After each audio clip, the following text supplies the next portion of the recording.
Hi there, today I'm going to show you how to replace ink cartridges in an Epson XP-5150. Now this is nice and simple, be done for the printer itself using the control panel here, and there's no need to involve a PC or laptop unless you really want to. So from the home screen of the printer, which looks like this, we can use the right hand arrow to take ourselves along to maintenance. With maintenance selected, we press OK. Now change ink cartridges is the fourth option down. And cartridge replacement.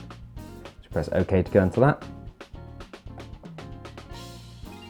And once you've pressed OK on start, your printer will move the ink cartridge cradle into the correct position. So with the cradle moved into that position, we need to get to the cartridges still. So if we go below the scanner bed, you'll find there's recesses on either side of the printer.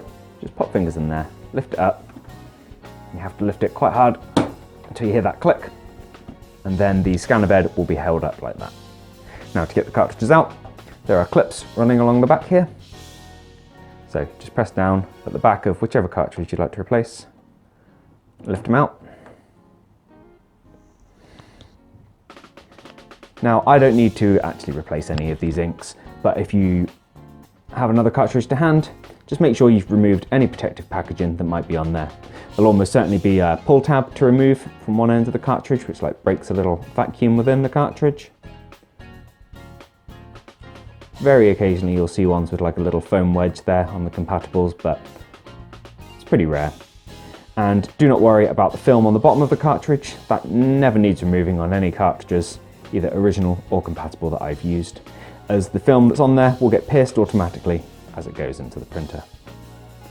So we pop them in gently, press down till you hear that click, and if it's sat flush with the rest of the cartridges, you're good to go.